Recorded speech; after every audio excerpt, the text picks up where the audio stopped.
North Korea unveils its newest weapon, the hypersonic Hwasong-11Ma.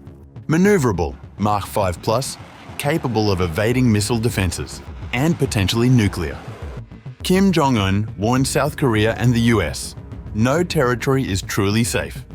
But how far has Pyongyang's hypersonic reach truly expanded? And who is next in its sights?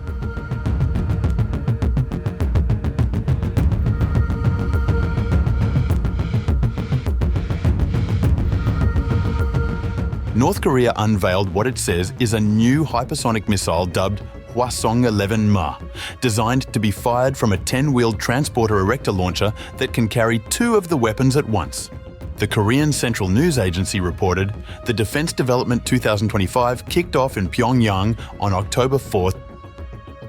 According to state media, Kim Jong Un made general remarks during the opening of the weapons exhibition in Pyongyang.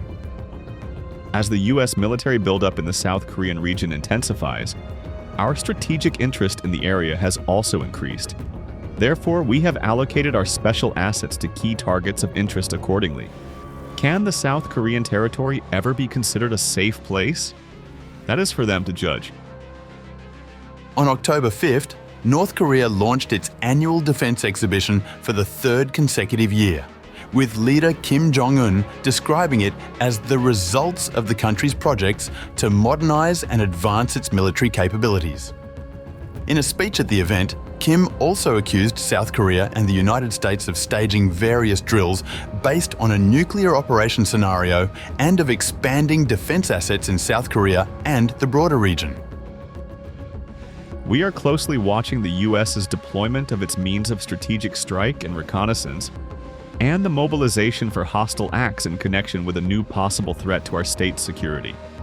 The recent results of the important projects to put the structure of the DPRK's military capabilities with its nuclear deterrent as the backbone on an increasingly modern, advanced footing. They themselves should have to judge whether the territory of the ROK would be a safe place in any case. The Hwasong-11Ma, or a mock-up thereof, was among the weapon systems showcased at what has become an annual exhibition of the North Korean military's latest capabilities this past weekend. Another hypersonic missile design, the Hwasong-8, was a prominent feature at the first of these events in 2021. Derived from the earlier Hwasong-11 series of short-range ballistic missiles, the Ma variation has an unpowered boost glide vehicle on top instead of a traditional warhead, and as a result is designed to function in a completely different manner.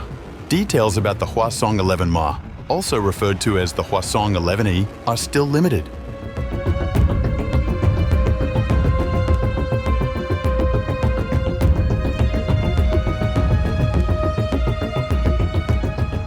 The Hwasong-11Ma Hwasong-11E's boost glide vehicle is similar in broad strokes to other wedge-shaped types that North Korea has shown in the past as payloads for much larger missiles. North Korea newly unveiled new hypersonic short-range ballistic missile. The Hwasong-11 is launched from a 10-wheeled transporter erector launcher and powered by a solid-fuel rocket booster. The missile follows a maneuverable hypersonic glide path, capable of erratic flight to evade interception. Reaching speeds above Mach 5, it can strike targets at ranges of up to 690 kilometers.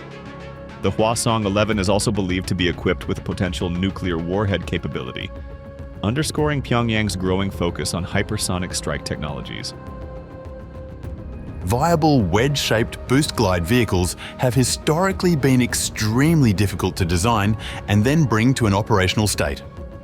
It is possible, if not very plausible, that North Korea has and continues to receive assistance in the development of hypersonic weapons from Russia and China. The Russian and Chinese armed forces have both fielded hypersonic boost glide weapons with wedge-shaped vehicles. The North Korean regime's pursuit of hypersonic capabilities is certainly real and is a clear response to efforts by the South Koreans and their US allies to expand air and missile defenses. The original Hwasong-11, which is very similar in form and function to the Russian Iskander-M and the South Korean Hyunmoo-2 series, itself is reportedly capable of performing a pull-up maneuver in its terminal phase of flight to complicate attempts to intercept it. In principle, Hwasong-11Ma Hwasong-11Es could offer North Korea a useful additional layer of hypersonic strike capability for use against better protected targets inside South Korea. The Hwasong-11Ma Hwasong-11E also simply underscores the still growing scale and scope of North Korea's missile arsenal overall, when it comes to ballistic and cruise, as well as hypersonic types.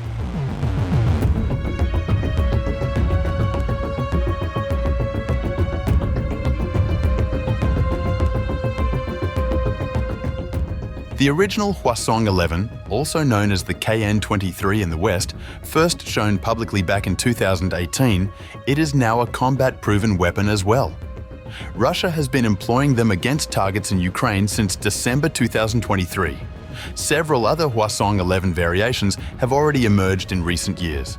The missile's initial performance in the war was dismal, but Ukrainian officials have made clear that the Russians and North Koreans subsequently took corrective actions and that it is now a very threatening weapon. Earlier this year, Ukrainian Air Force spokesperson Yuri Ihnat also mentioned both the Iskander-M and the KN-23, while openly discussing how the Russians had made further improvements to their ballistic missile capabilities that have put serious pressure on the country's air defenses. The US Defense Intelligence Agency, via an unclassified Special Inspector General report published in August, confirmed the UAF, Ukrainian Air Force, struggled to consistently use Patriot air defense systems to protect against Russian ballistic missiles due to recent Russian tactical improvements, including enhancements that enable their missiles to change trajectory and perform maneuvers rather than flying in a traditional ballistic trajectory. Something that TWZ was first to report.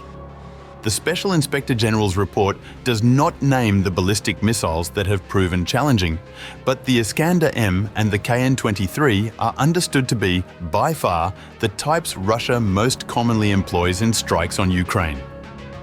Last week, the Financial Times newspaper in the United Kingdom reported that Russia's improvements to its ballistic missile capabilities may have notably helped them evade Ukrainian defenses in attacks on at least 4 drone production facilities this past summer, citing unnamed US and Ukrainian officials.